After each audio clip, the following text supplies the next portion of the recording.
Hello दोस्तों, welcome back to Hindi वार्ता साहित्य चैनल में आपका स्वागत है।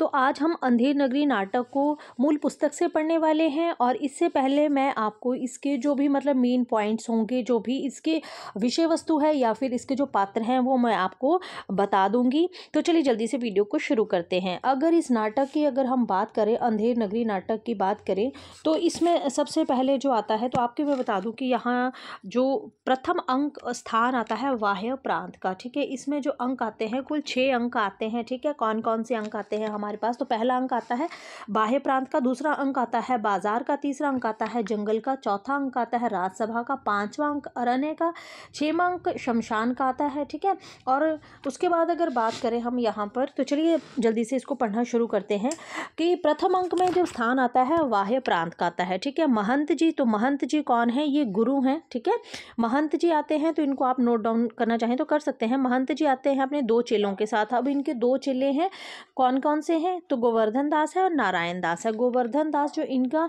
जो शिष्य है वो लोभी है। ठीक है, उसको लोभ है।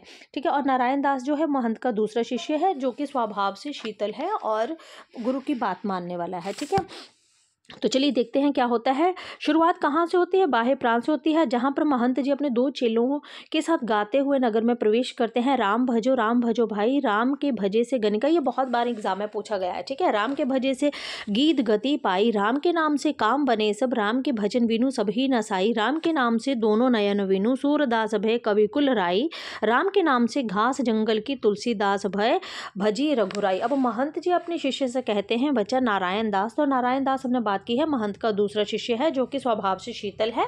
ठीक है, तो ये नगर तो दूर से बड़ा सुंदर दिखाई पड़ता है। किस नगर की बात हो रही है? तो अंधेर नगरी जो है, ठीक है, इस नगर की यहाँ पर बात हो रही है ना।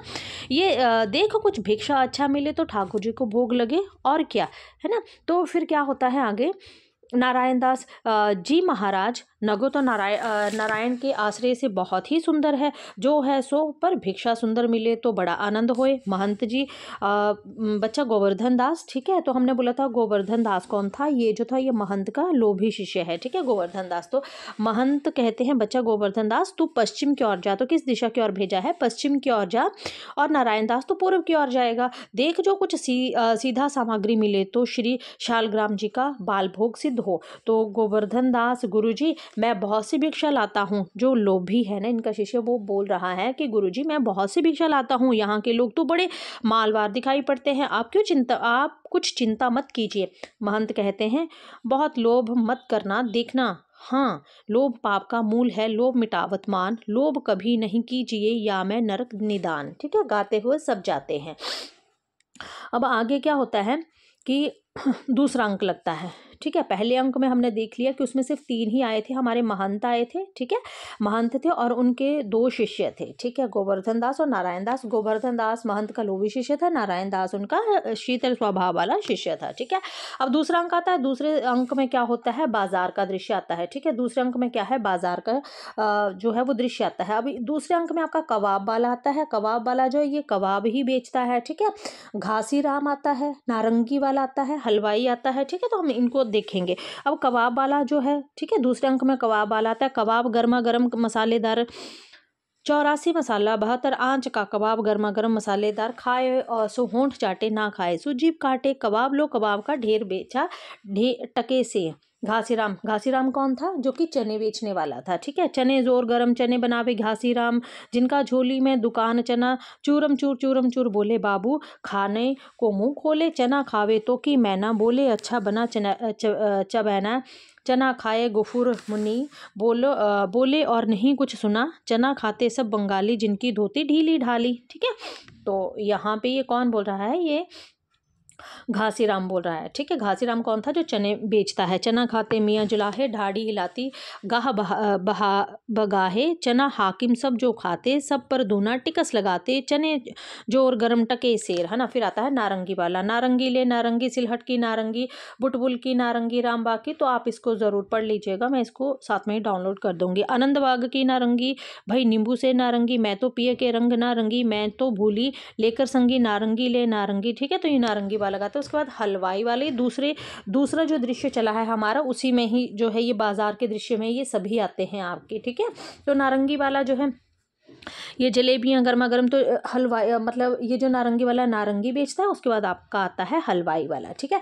हलवाई वाला मिठाई बेचता है, जलेबियाँ गर्मा गर्म, ले सेब, इमरती, लड्डू, गुलाब जामुन, खुरमा, बूंदिया, बर्फी, समोसा, पेड़ा, है ना। हलवाई दाल, मोट, पकौड़ी, घेबर, गुपचुप, हलवा दे, हलवा, मोहन भोग, मोयन दार, कचौड़ी, कचाना, कचाका, हलवा, नरम चबाका, घी में गरम, चीनी में तरातर, चाशनी में चबाचब, ले भूर का लड्डू, ठीक है। तो ये यहाँ पर क्या है, यहाँ पर जो है आपका, यहाँ पर ये कौन बोल रहा है, ये हलवाई जो है बोल रहा है। बांग्लादेश का एक नगर है, नेपाल का एक कस्बा है, बड़ा और मीठा नींबू है, संतरा है, मीठी नारंगी है, मुलायम है, तर किया हुआ है, ठीक है। ये अंधेर नगरी में मतलब जो बाजार है, बाजार में क्या क्या मिलता है, तो मतलब ये उस वहाँ की विशेषताएं बता रहा है, ठीक है।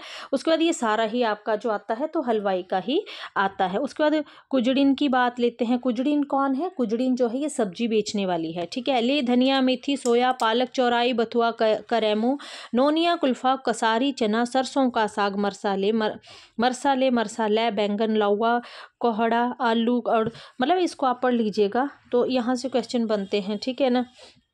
प्याज, टिकोरा, ले, फालसा, खिन्नी, आम, अमरूद, नींबुआ, मटर, होराया, है ना। उसके बाद आता है आपका मुगल। मुगल जो है ये मेवे और फल बेचने वाला है। बादाम, पिस्ते, अखरोट, अनार, वहीदाना, मुनक्का, किशमिश, है ना। तो ये क्या बेचता है, तो ये जो है ये आपका जो है वो मेवे और फल बेचने वाला है मुगल, है ना।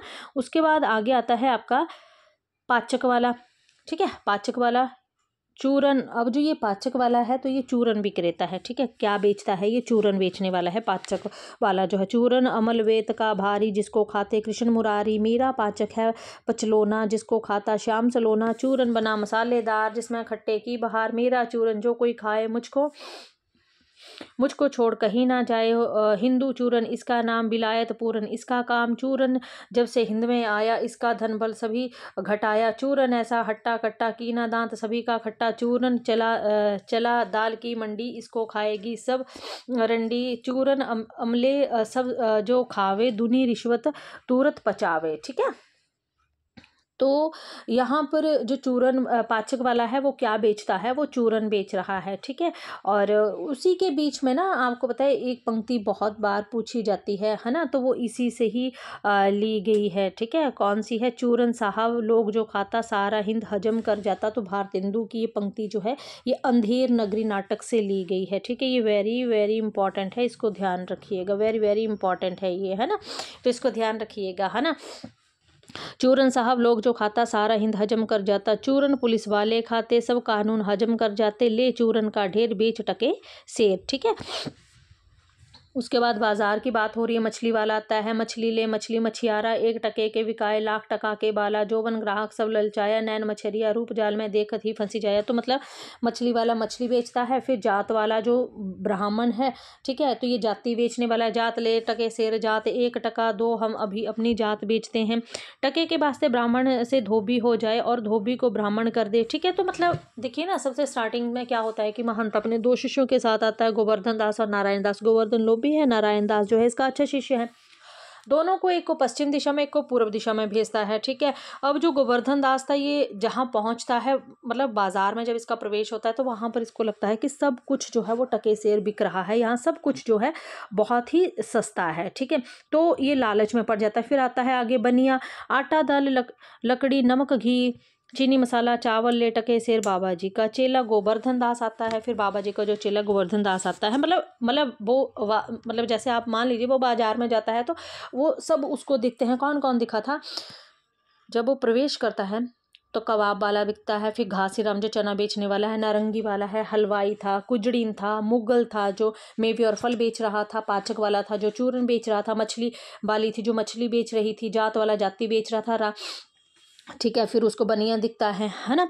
फिर बनिया जो था वो आटा दाल लकड़ी ये सब चीज़ें बेच रहा था। तो बाबा जी का चेला गोवर्धन दास जो लालची शिष्य था वो आता है और सब बेचने वालों की आवाज़ सुन सुनकर खाने के आनंद में बड़ा प्रसन्न होता है। गोवर्धन दास, क्यों भाई बनिए, आटा कितने सेर, बनिया टके सेर, गोवर्धन दास। और चावल टके सेर, गोवर्धन दास। और चीनी टके सेर, गोवर्धन दास। और घी, तो बनिए कहता है टके सेर, गोवर्धन दास।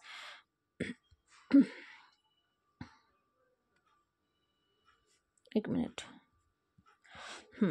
तो टके सिर, फिर गोवर्धन दास, सब टके सिर, सचमुच? बनिया, हाँ महाराज, क्या झूठ बोलूंगा?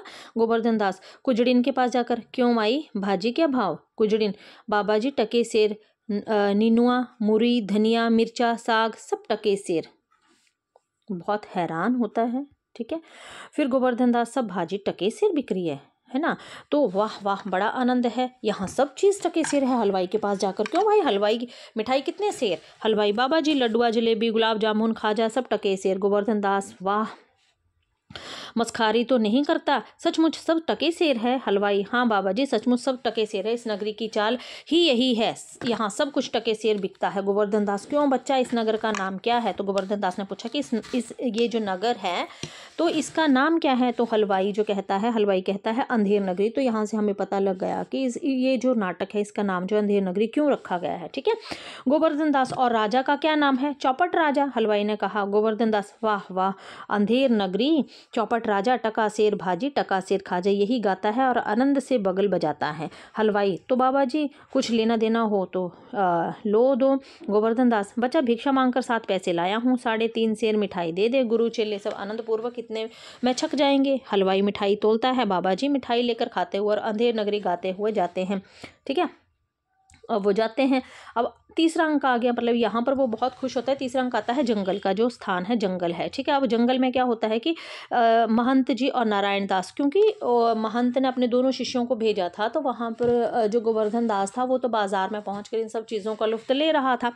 अब वापिस वो कहाँ पर मिलते हैं? फिर से जंगल में मिलते हैं, क्योंकि शुरुआत में जब वो गए थे वाह्य प्रांत से गए थे, फिर दोनों को भिक्षा मांगने के लिए नगर में भेजा था, नगर में भेजा तो वो बाजार में पहुँचते हैं, बाजार से हट के जैसे सारा सामान धामान लेके फिर वो वापिस कहाँ पे मिलते हैं? जंगल में मिलते हैं। तो तीसरा अंक जंगल से। तो महंत जी और नारायण दास एक ओर से राम भजो इत्यादि गाते हुए और दूसरी ओर से गोवर्धन दास अंधेर नगरी गाते हुए आता है। महंत, बच्चा गोवर्धन दास क्या क्या भिक्षा लाया है? गठरी तो भारी मालूम पड़ती है। गोवर्धन दास, बाबा जी महाराज बड़े माल लाया हूँ, 3.5 सेर मिठाई है।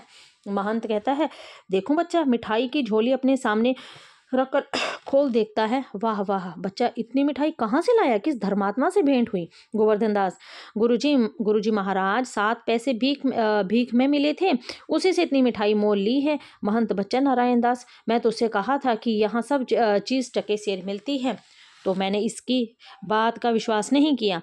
बच्चा, ये कौन सी नगरी है और इसका कौन सा राजा है? यहाँ टके सेर भाजी और टके सेर सब ही खाजा है। ठीक है, तो फिर गोवर्धन दास, अंधेर नगरी, चौपट राजा, टके सेर भाजी, टके सेर खाजा। महंत, तो बच्चा ऐसी नगरी में रहना उचित नहीं है जहाँ टके सेर भाजी और टके सेर ही खाजा हो। दोहा, सेत सेत सब एक से जहाँ कपूर कपास, ऐसे देश कुदेश में कभू न कीजिए वास। कोकिला वायस एक सम पंडित मूर्ख, एक इंद्रायण दाड़िम।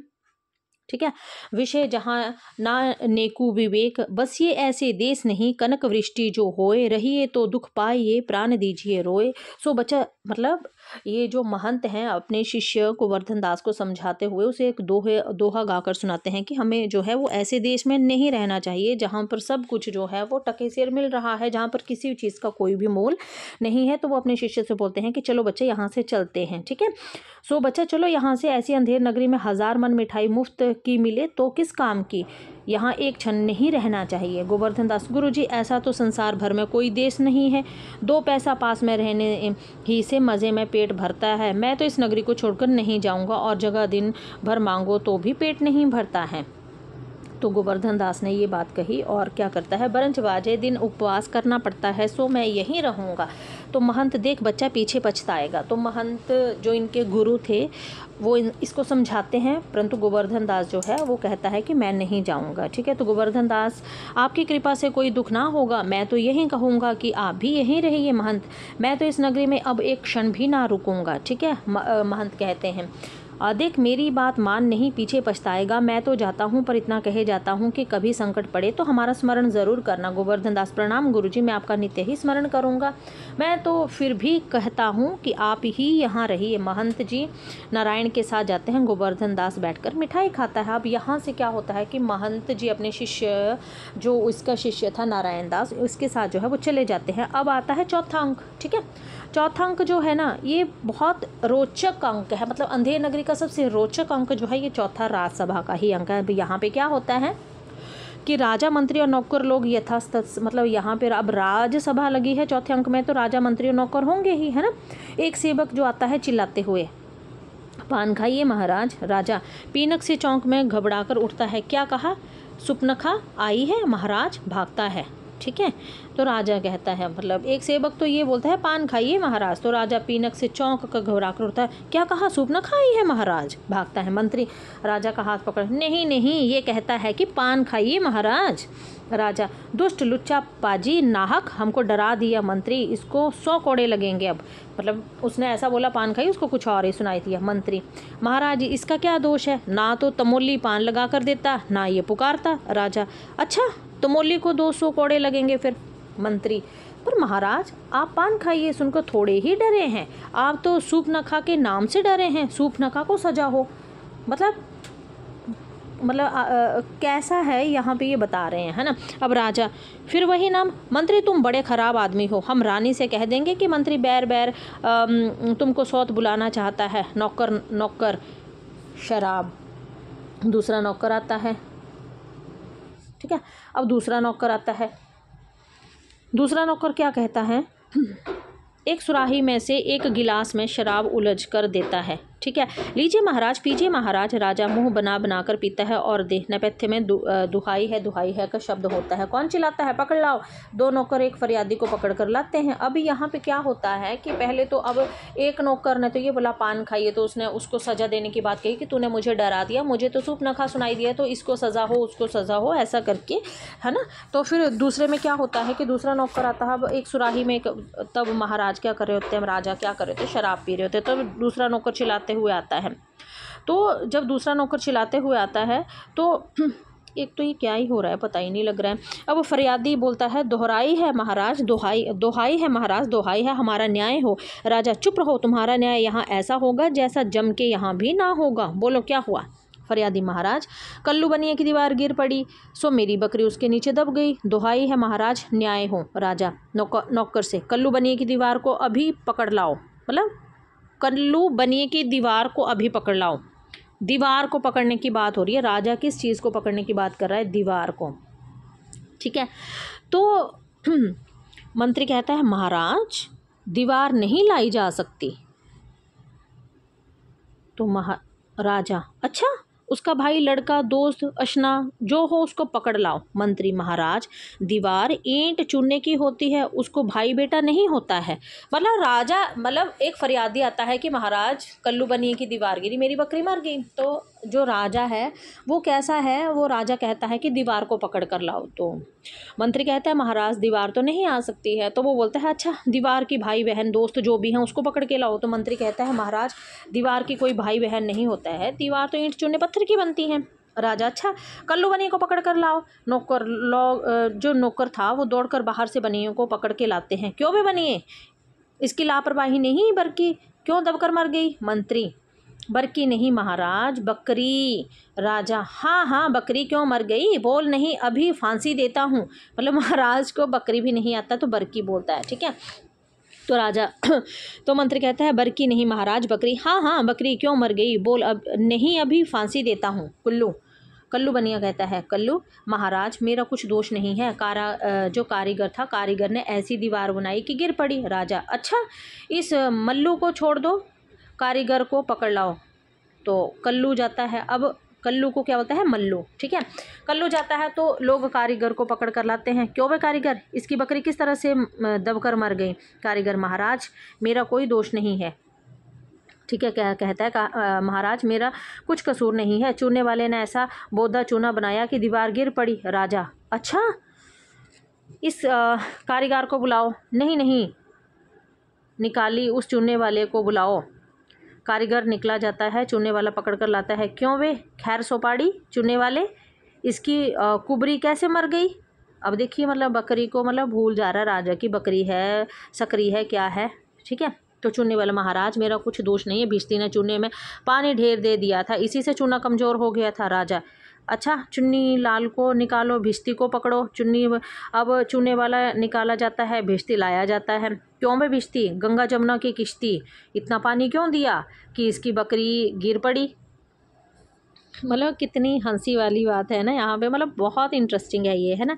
इसकी बकरी गिर पड़ी और दीवार दब गई। भिश्ती महाराज, गुलाम का कोई कसूर नहीं है, कसाई ने मशक इतनी बड़ी बनाई कि उसमें पानी ज़्यादा आ गया। राजा, अच्छा कसाई को लाओ, भिश्ती निकालो। लोग भिश्ती को निकालते हैं, कसाई को ले आते हैं।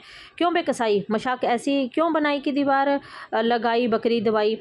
कसाई कहता है, महाराज गडरिये ने टके पर ऐसी बड़ी भेड़ मेरे हाथ बेची कि उसकी मशक बड़ी बन गई। राजा, अच्छा कसाई को निकालो, गडरिये को लाओ। कसाई निकाला जाता है, गडरिया आता है। क्यों वे ऊख पोड़े के गडरिये, ऐसी भी बड़ी भेड़ क्यों बेचा कि बकरी मर गई। गडरिया, महाराज उधर से कोतवाल साहब की सवारी आ गई और उसके देखने में मैंने छोटी बड़ी भेड़ का ख्याल नहीं किया, मेरा कुछ कसूर नहीं है। ठीक है, तो फिर क्या होता है, राजा कहता है, अच्छा इसको निकालो, कोतवाल को अभी सरब मुहर पकड़ लाओ। गडरिया निकाला जाता है, कोतवाल पकड़ कर लाया जाता है। क्यों बे कोतवाल, तेरे सवारी ऐसी धूम से क्यों निकाली कि गडरिये ने घबराकर बड़ी भेड़ बेची, जिससे बकरी गिरकर कल्लू बनिया दब गया। जिससे बकरी गिरकर कल्लू बनिया दब गया। कोतवाल, महाराज महाराज मैंने तो कोई कसूर नहीं किया, मैं तो शहर के इंतज़ाम के वास्ते जाता था। मंत्री, आप ही आप, ये तो बड़ा गजब हुआ, ऐसा ना हो कि ये बेवकूफ़ इस बात पर सारे नगर को फूंक दे या फांसी दे दे। कोतवाल से कहता है, ये नहीं, तुमने ऐसी धूम से सवारी क्यों निकाली। राजा, हाँ हाँ, ये नहीं, तुमने ऐसी धूम से सवारी क्यों निकाला कि उसकी बकरी दबी। कोतवाल, महाराज महाराज। राजा कहता है, कुछ नहीं महाराज महाराज, ले जाओ कोतवाल को, अभी फांसी दो। दरबार बर्खास्त। लोग एक तरफ कोतवाल को पकड़ कर ले जाते हैं और दूसरी ओर से मंत्री को पकड़ कर राजा आ जाते हैं। ठीक है, अब आता है पांचवा अंक। पांचवा अंक जो है वह अरण्य का आता है, अरण्य का आता है। ठीक है, गोवर्धन दास गाते हुए आ रहे थे, वहाँ से राग गा रहे थे, राग काफ़ी गा रहे थे। अंधेर नगरी अनबूझ राजा, टकासेर भाजी टकासेर खाजा, नीच ऊंच सब एक ही ऐसे, भेड़ भजोड़िए पंडित तैसे, कुलमर जादना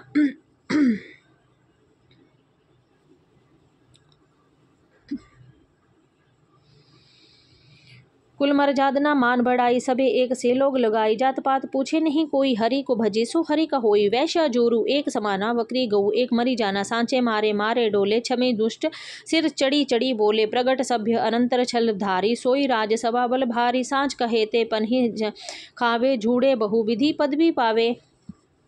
है ना, तो छलियन के मतलब आप इसको पढ़ लीजिएगा, मैं ये सारा यहाँ से अभी नहीं पढ़ रही हूँ, यहाँ से कर देती हूँ। अंधा, हाँ, अंधा धुंध मच्यो सब देसा, मानहु राजा रहत विदेशा, गौद्विज श्रुत आदर नहीं होई, मानहु नृपत विधर्मी कोई, ऊंच नीच सब एक ही सारा, मानहु ब्रह्मा ज्ञान विस्तारा, अंधेर नगरी अनबूझ राजा, टकासेर भाजी टकासेर खाजा, बैठकर मिठाई खाता है, मतलब गुनगुनाता है। गुरुजी ने हमको नाहक यहाँ रहने को मना किया था, मना कि देश बहुत बुरा है, पर अपना क्या, अपने किसी राजकाज में थोड़े है कि कुछ डर है, रोज मिठाई चाभना, मजे में आनंद से राम भजन करना।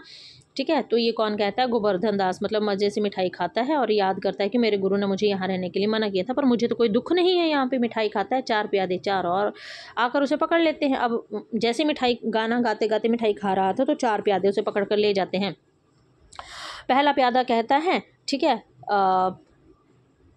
पहला प्यादा कहता है, बात यह है कि कल कोतवाल को फांसी का हुक्म हुआ है। जब फांसी देने को उसको ले गए तो फांसी का फंदा जो था वो बहुत बड़ा हुआ था। ठीक है, क्योंकि कोतवाल साहब दुबले हैं, हम लोगों ने महाराज से अर्ज किया, इस पर हुक्म मिला कि मोटा आदमी पकड़कर फांसी दे दो, क्योंकि बकरी मरने के अपराध में किसी न किसी को तो सज़ा होनी जरूरी है, नहीं तो न्याय ना होगा ना, इसी वास्ते तुमको ले जाते हैं, कोतवाल के बदले तुमको फांसी दे देंगे। अब गोवर्धन दास सोच में पड़ गया, तो क्या और कोई मोटा आदमी इस नगर भर में नहीं मिलता जो मुझ अनाथ फकीर को फांसी देते हो। तो पहला प्यादा कहता है, इसमें दो बात है, एक तो नगर भर में राजा के न्याय के डर से कोई मुटाता ही नहीं, दूसरे और किसी को पकड़े तो वह ना जाने क्या बात बनावे कि हम ही लोगों के सिर कहीं न घराए, और फिर इस राज में साधु महात्मा इन्हीं लोगों की तो दुर्दशा है, इससे तुम्ही को फांसी देंगे। गोवर्धन दास, दुहाई परमेश्वर की, अरे मैं नाहक मारा जाता हूँ, अरे यहाँ बड़ा ही अंधेरा है, अरे गुरुजी महाराज का कहा मैंने ना माना, उसका फल मुझको भोगना पड़ा। गुरुजी कहाँ हो, आओ मेरे प्राण बचाओ, अबे मैं बेअपराध मारा जाता हूँ, गुरुजी गुरुजी।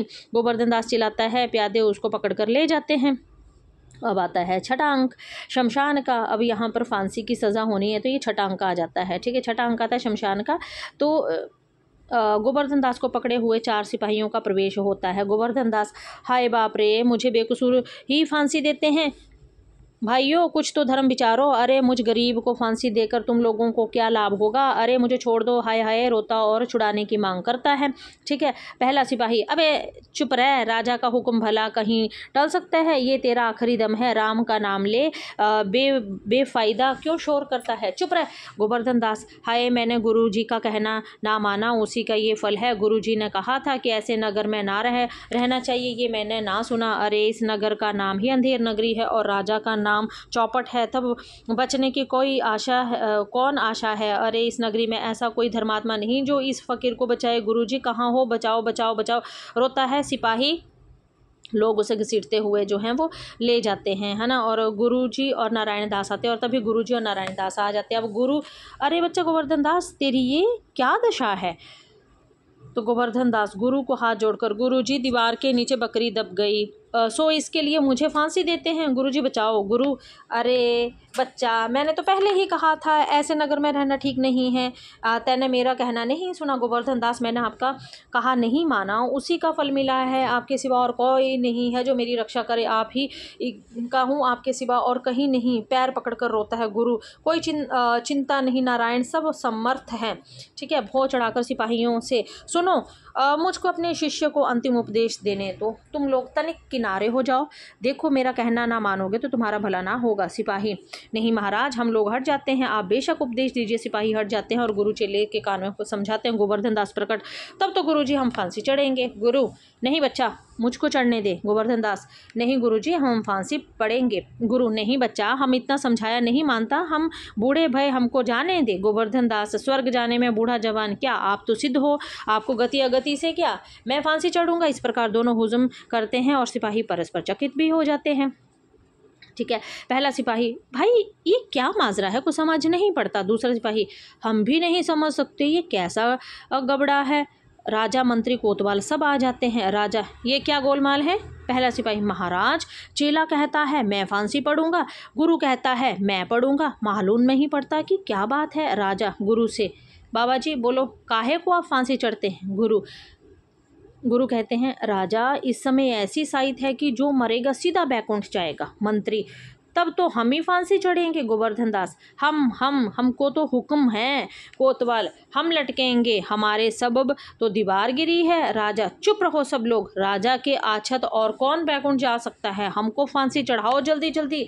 गुरु, जहाँ ना धर्म ना बुद्धि नहीं, नीति ना सुजत समाज, ते ऐसे ही आप हो नशे जैसे चौपट राज। राजा को लोग टिकड़ी पर खड़ा करते हैं, ठीक है, और क्या करते हैं, फांसी दे देते हैं। तो यहीं पर जो होता है वो आपका अंधेर नगरी नाटक जो है वो ख़त्म हो जाता है। ठीक है। तो यहाँ पर इस नाटक में समकालीन ये नाटक है, ठीक है, और इसमें भ्रष्टाचार की बात की गई है। मतलब विवेक जो है वो शून्य के समान है और हमेशा अपने गुरु की जो है वो बात सुननी चाहिए। तो इस नाटक में जो है यही बताया गया है। ठीक है। तो हमने अंधेर नगरी नाटक को पूरी डिटेल से देख लिया है कि अंधेर नगरी नाटक का प्रकाशन वर्ष 1881 भी है। इसमें 6 अंक हैं, प्रहसन शैली में ये लिखा गया है। ठीक है। और उस समय की जो विसंगतियां थी, राजा की मूर्खता की, है ना, उस पर जो है वो व्यंग्य किया गया है ना। इसमें जो पात्र हैं हमने सारे ही कर लिए। महंत है, एक साधु है, उसके 2 शिष्य है, गोवर्धन दास है, नारायण दास है। गोवर्धन लोभी था, नारायण दास जो था इसका कूल शिष्य था, मतलब शांत शिष्य था।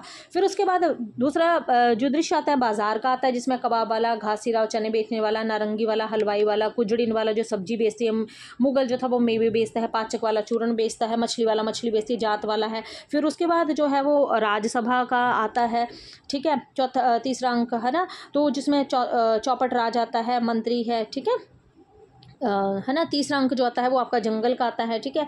फिर उसमें क्या होता है कि चौथे अंक में आपका राजा आता है, चौपट राजा है, मंत्री है, मंत्री चौपट राजा का मंत्री है। फिर उसके 2 नौकर हैं, है ना। फिर फरियादी है, फिर कल्लू बनिया आता है जिसकी दीवार से फरियादी की बकरी मर जाती है। फिर कारीगर आता है, कल्लू बनिया की दीवार बनाने वाला है। फिर चुनने वाला जिसने दीवार बनाने के लिए मसाला तैयार किया था। फिर भिश्ती आता है, दीवार बनाने के लिए मसाले में पानी डालने वाला है। कसाई है भिश्ती के लिए, जिसने मशक बनाने का काम किया था। गडरिया था जो कसाई को भेड़ बेच देता था, तो बोलता था तो उन्हें इतनी बड़ी भेड़ क्यों बेची। ठीक है। फिर 4 सिपाही आते हैं जो गोवर्धन दास को पकड़ कर ले जाते हैं। फिर कोतवाल है, फिर माली है, फिर बनिया है। तो इस तरह से हमने ये सारा किया है। फिर हमने बोला था इसमें 6 अंक थे। पहला अंक वाहे प्रांत का था, दूसरा अंक बाजार का था, तीसरा अंक जंगल का था। ठीक है। चौथा अंक जो था वो राजसभा का था, 5वां अंक अरण्य का था और 6वां अंक शमशान का था। तो ये कुल मिलाकर इस जो प्रहसन में थे वो कुल 28 पात्र थे, ठीक है। तो बहुत ही इंटरेस्टिंग और बहुत ही अच्छा था आपका अंधेर नगरी नाटक। आई होप आपको भी अच्छा लगा होगा। तो चलिए मिलते हैं नेक्स्ट वीडियो में, तब तक के लिए बाय बाय।